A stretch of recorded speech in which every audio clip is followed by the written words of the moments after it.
আমাদের ছোটবেলার সরস্বতী পুজো মানেই এক রাশ খুশি, আনন্দর রঙিন উৎসব।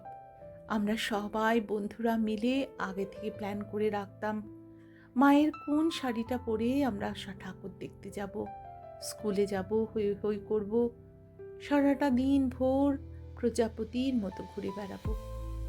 সেসব আজ অতীত। আজ মন বড় নস্টালজিক। সেই সব নিয়েই আজকের আমার নিবেদন, সেদিনের সরস্বতী পুজো। লিখেছেন পার্বতী মোদক।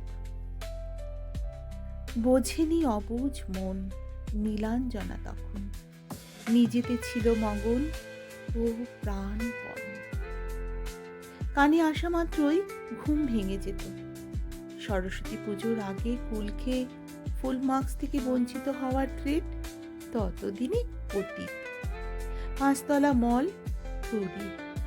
মন পুরোটাই পিটুইটারি করায়ত্ত করে নিয়েছে। তারই মহিমায় কিনা কে জানে।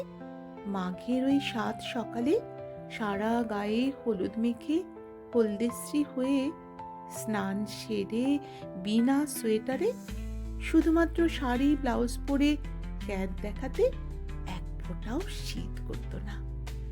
বই বই করে বলে রাখা সত্ত্বেও 5-6 জন বান্ধবী দলের একজন নিখাত ঘুম থেকে উঠতো না। বাকিদের দায়িত্ব পড়তো তাকে ডেকে ঘুম থেকে তুলে ব্রাশ করিয়ে শাড়ি পরিয়ে রেডি করে নিয়ে বেরোনোর। গন্তব্য বালিকা বিদ্যালয়।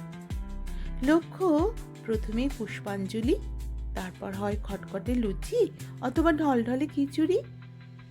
আমাদের সময় শাড়ির কুচি ধরার লোক নেই বলে হাপিত্যেশ করার কোনো ব্যাপার ছিল না। মা বা বান্ধবীরাই কুচি ধরে দিত। ইদানিং কারুর কুচি সামলানোর লোক জুটেছে খবর হলে বাপচাচাদের জ্যান্ত কবর দিয়ে দেওয়ার সম্ভাবনাও প্রবল ছিল। অগত্যা খাটো আঁচল, লম্বা কুচি, কাঁধ থেকে নেমে যাওয়া ব্লাউজ, ঘাগরার মতো ফুলে থাকা শাড়ি, বুড়ো আঙুলে জড়িয়ে যাওয়া কোল আঁচল, আরও বাদবাকি ব্যাপার স্যাপার সামলে সুমলে চলতে চলতে রাস্তার মধ্যে দেখা মিলত তেনাদের। উড়ন্ত চুলের ঘুরন্ত মামুনিদের দেখেই নচিদার কচি ফ্যানরা আওয়াজ তুলত, সে প্রথম প্রেম আমার নীলাঞ্জনা। মুখে কপট বিরক্তি, অথচ দাক্ষিণ্য পুলকিত চিত্তে উত্তর আসত, যত আপদ। যদিও সবাই কিন্তু মনে মনে জানতো ওই আপদগুলোকে দেখানোর জন্যই গোটা বছরের অপেক্ষা, সারা সপ্তাহভর মাঞ্জা দেওয়া। অনেক প্রাজ্ঞ বিজ্ঞ অভিজ্ঞ লোক এক্ষুনি অভিযোগের আঙুল তুলবেন যে সরস্বতী বাগদেবী থেকে হৃদয়ের দেবী কবে হলেন, কেনই বা হলেন। তারা নিতান্তই নিরস প্রাণী। ওনারা জানেন না মন যখন পড়াশোনার সঙ্গে সিচুয়েশনশিপ থেকে হরমোনের সঙ্গে ডেট করে তখন চোখে সর্ষে ফুল ফোটে, হৃদয়ে ফোয়ারা ছোটে।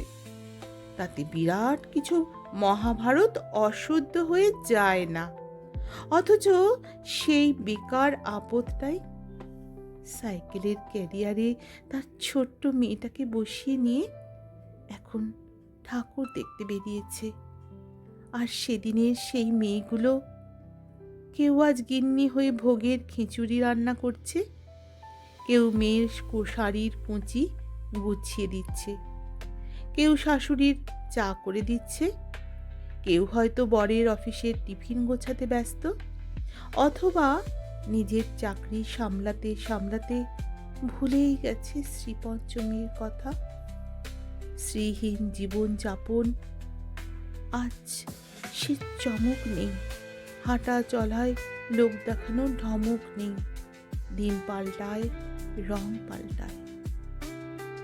হঠাৎ শুধু মনে পড়ে যায় হাজার কবিতা বেকার সবিতা, তার কথা কেউ বলে না। সে প্রথম প্রেম আমার নীলা নীলাঞ্জনা, সে প্রথম প্রেম আমার নীলাঞ্জনা। দূরে কোথাও এটা বেজে উঠলে মনটা কেমন যেন করে ওঠে। আজও আজও আমার আজকের নিবেদন যদি তোমাদের ভালো লাগে বন্ধুরা, তাহলে একটি ভালোবাসা রেখে যেও আমার নিবেদনের পাশে।